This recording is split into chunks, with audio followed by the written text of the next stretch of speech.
Hi friends, ఎలా ఉన్నారు అందరూ? మీరందరూ బాగుండాలని కోరుకుంటున్నాను ఫ్రెండ్స్ ఈ ఛానల్ని సబ్స్క్రైబ్ చేసుకోండి. మేము మరిన్ని వీడియోలు చేయడానికి మీరు మాకు అవకాశం కల్పిస్తారని కోరుకుంటున్నాను ఫ్రెండ్స్. మళ్ళీ ఈ వీడియోని పూర్తిగా చూడండి. సో ఈ కంటెంట్ని లైక్ చేయండి. మనం ఈరోజు కూడా ఒక ముఖ్యమైన విషయాన్ని చర్చించుకుందాం.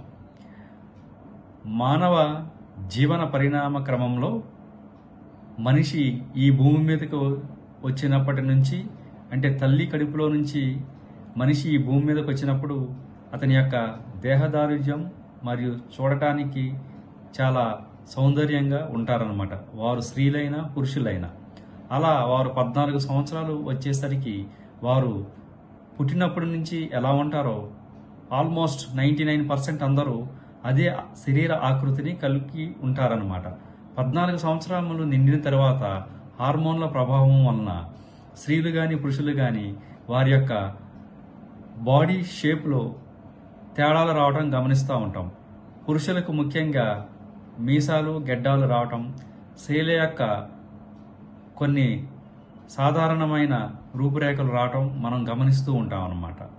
అయితే అది దాటిన తర్వాత యవ్వనంలో నుంచి నడి వయసుకు వచ్చేసరికి ముఖ్యంగా పురుషుల్లో కానీ స్త్రీలలో కానీ ఉబకాయం చాలా ఎక్కువగా ఉంటుందన్నమాట. ఈ సమస్య భారతదేశంలోనే కాదు ప్రపంచ దేశాలను కూడా పట్టి పీడిస్తుందన్నమాట.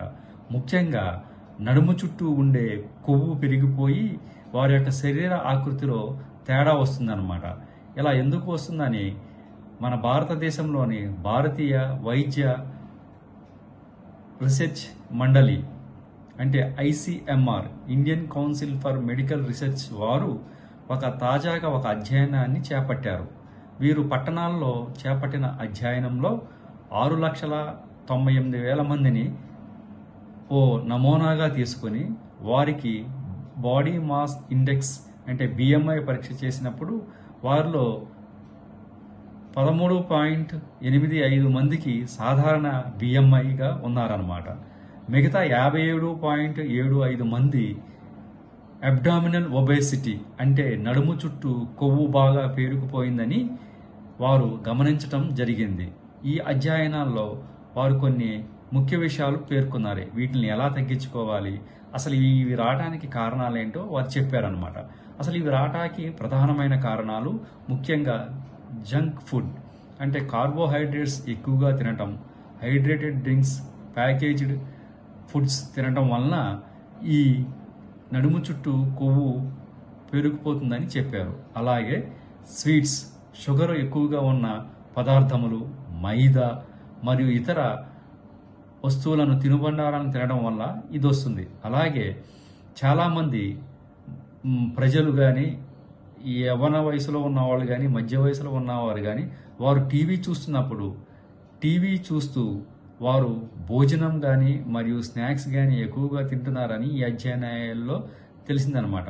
వారు భోజనం చేసేటప్పుడు కానీ లేకపోతే అల్పాహారం తీసుకునేటప్పుడు కానీ ఎటువంటి టీవీ చూడకుండా వారు అల్పాహారాన్ని తిన్నట్లయితే వారు మంచిగా తిని సంతృప్తి పొంది వారికి తగినంత విధంగా వారు తినగలుగుతారు.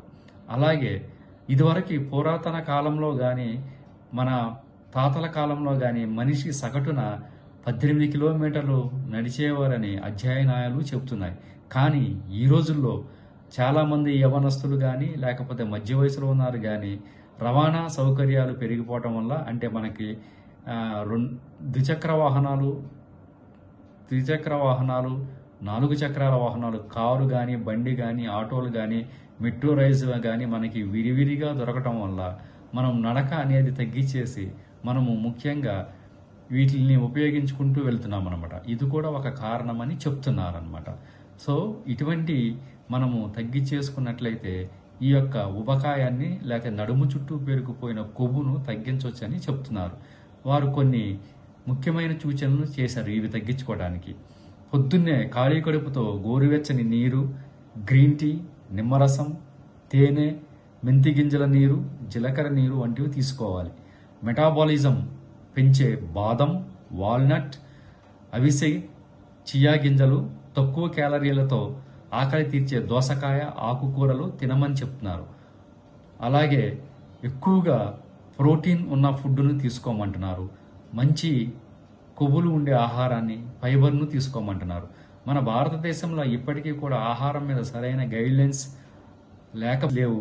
కానీ నేషనల్ ఇన్స్టిట్యూట్ ఆఫ్ న్యూట్రిషన్ వారు అహోరాత్రులు కష్టించి మన భారతదేశ పరిస్థితులకు తగ్గట్టు కొన్ని ఫుడ్ మెనూలను తయారు చేశారు. వాటిని పాటించిన మీరు నడుము చుట్టూ ఉండే కొవ్వును తగ్గించుకోవచ్చు. కాబట్టి ఫ్రెండ్స్, మీరు వ్యాయామం చేయటం కానీ, లేకపోతే వర్కౌట్స్ చేయటం కానీ, జాగింగ్ చేయటం కానీ, మరియు తక్కువ దూరం ఉన్న వాటిని నడుచుకుంటూ వెళ్ళటం కానీ, అదే ఆఫీసులో ఉంటే మెట్ల మీద వెళ్ళటం కానీ, లిఫ్ట్ను తగ్గించటం కానీ, తర్వాత ఇటువంటి చిన్న చిన్న వ్యాయామాలు, కసరత్తులు చేయటం వల్ల మనం బెల్లీ చుట్టూ ఉండే ఫ్యాట్ను తగ్గించుకోవచ్చు. ఫ్రెండ్స్, ఈ కంటెంట్ నచ్చినట్టయితే ఈ ఛానల్ లైక్ చేయండి, షేర్ చేయండి. ధన్యవాదములు ఫ్రెండ్స్.